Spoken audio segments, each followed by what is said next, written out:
I'm fascinated by ballet because I've seen outside portrayal of it, you know, like Black Swan or something like that. And so you see that and you think, oh my God, this is so intense. Like, this is the most intense thing ever. What is ballet like from someone who actually has done that and practiced that from early on? You know, ballet takes a lot of bodily control and it takes a lot of thought and a lot of strength. But I feel like there's so much grace in it. There's so much grace, but there's so much harshness at the same time. It's holding yourself there, but then pulling yourself back. What do you mean? What do you mean? Go deeper in it for me.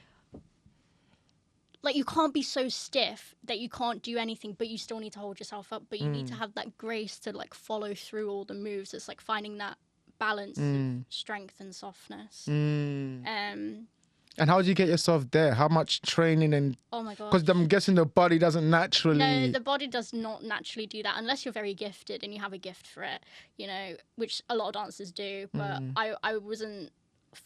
Like, when I first started, I wasn't on technique. I was all about emotion. So for me, ballet was just about having fun, and then jazz and lyrical more so, which is like a blend of contemporary and ballet, I would say, and sometimes a little bit of commercial aspects.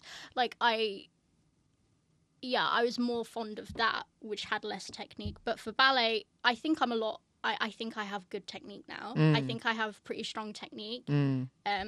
But it took me years, like hours and hours and hours and hours at the ballet bar. Of like training training my body to do the things that I needed to do for the turnout, for the upper body as well. I think we sort of forget that the upper body exists in ballet. It's not just having beautiful feet, you know. And, you know, I wouldn't consider myself a ballet dancer. Like, that is just a part of my training that I've had over the years. That is very, like, fundamental to all breeds of dance mostly. So yeah. And so from ballet, you say the contemporary, more jazz. What is that? Can you explain what that means? Like, jazz is a hybrid of ballet and like commercial, but it's, for me, jazz is like very musical theatre. Like, that's how I see jazz. There's a line with like commercial jazz, which is more, you know, like commercial, what you see in music videos or what you see on adverts and things like that. But clean jazz is very musical theatre, I would say.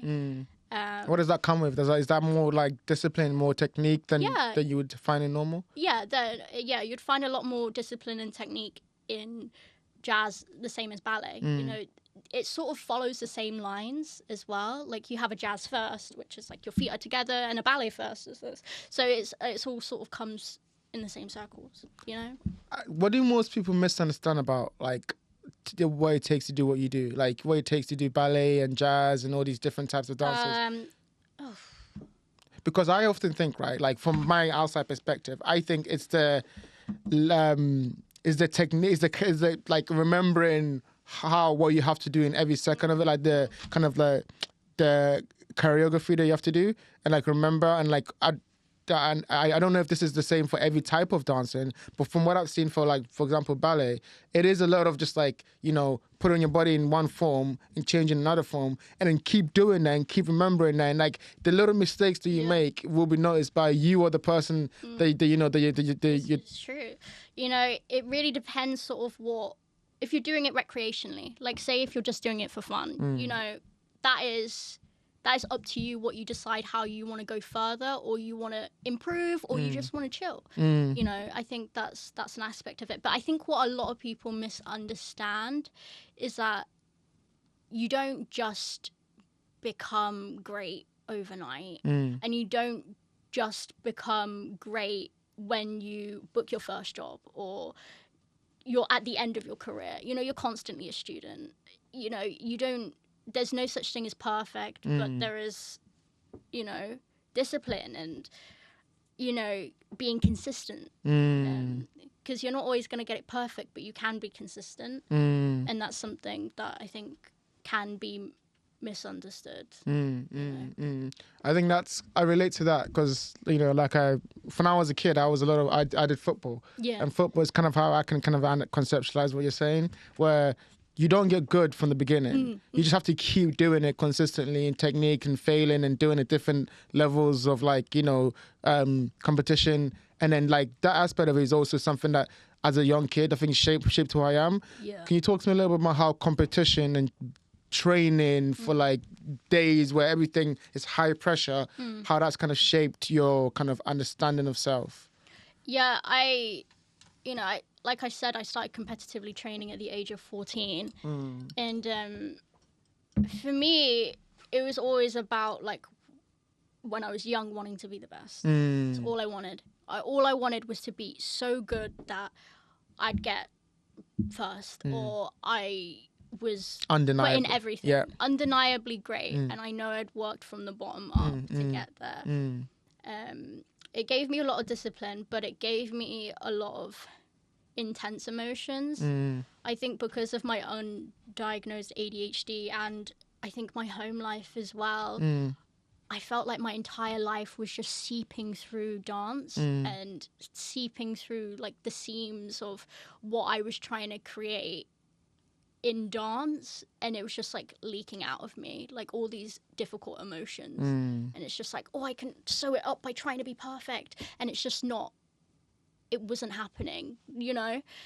So a lot of the time, I have a lot of trauma around dance, you know? I have a lot of difficult things that have happened to me, or things that have happened because of me, like where I've just had crazy meltdowns at competitions, or, you know, I can't compete because my mental health is too bad, or, you know, I can't compete because my back, like I had a cyst in my spine from like over training. I hurt it, and then I kept training on it, and I was getting spasms where I was up at like 5 o'clock in the morning, having to like go to the hospital because my back wouldn't stop spasming. And, you know, it's with that, it made me realize like who were my closest friends, and like who took care of me, and like that my family, like my sisters especially, like they took care of me, you know. It's given me discipline, but it has given me trauma. But the thing is, I love dance too much, and I love how it makes me feel.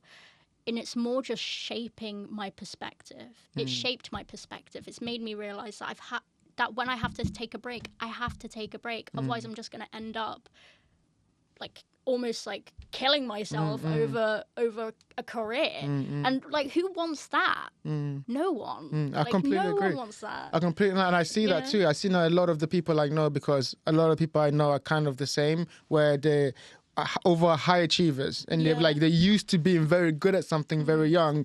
When you have that kind of mentality, you want to do everything well, and so you put yourself under pressure through pain, through stress, through all of this, because you kind of conceptualize that as long as I win, everything else will be okay. And then you have the reality of that's not the case. Even if you win, everything's not okay. And then when you lose, what does that say about yourself and your sense of self and sense of self-worth?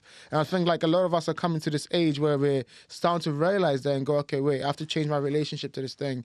And I feel like as you get older, you have to do that, because if you still put your self-worth into this thing, it becomes very hard for you to find yourself outside of that.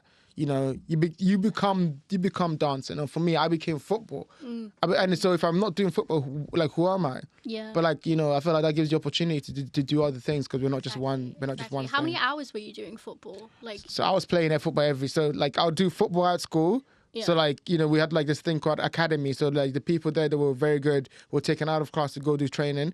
So I do football at school, then I'll do football on the weekends. I'll train on the weekends, usually on Saturdays. You play matches on Sundays, which means you get into so you literally every day of my life. And you're on the pitch all the time. And even when I'm not out in my team, I'm at home playing with my friends, because that's what I love to do. But it got to a stage when I remember this vividly, where I was kind of going for trials for this kind of like age group thing. It was like supposed to be like the best in my county or something. And then I didn't get in. And it completely destroyed my sense of self-worth, because I was like, oh, like I thought this was who I was supposed to be. This was the next thing. And it kind of completely took my love out of football. Yeah. And so I stopped playing football. I stopped doing all of that, you know, and like, in hindsight, it kind of helped me kind of look around and start to think about, okay, what else do I like? It like stripped you back a little bit to sort of recognize who you are without it. And yeah, even now, like, I'm still trying to figure out who I am. Like, I think it's an ever evolving thing, finding out who we are. And dance was so pinnacle to who I was and like, what I wanted. And I had to strip back the layers, you know. When I was 18, I like moved to London and didn't dance for 2 years because of my back. And I was figuring out who I was, and even then I like didn't really know who I was. You knows who you are when you're 18. Like, come on, stupid. You know, it's like I wanted to try something different and just be myself and experience having this like teenage life with no pressure. And yeah. Talk to me about that time then, like, because you say that, okay, so you stop ballet because of you're injured, and so you have to have now discovered this new sense of identity, move from something you keep doing all the time. Then you move to London, so that's like a new environment. What was that like? What were you trying to like? What did you seek when you got here? Or like, what was that kind of like your mentality when you got here?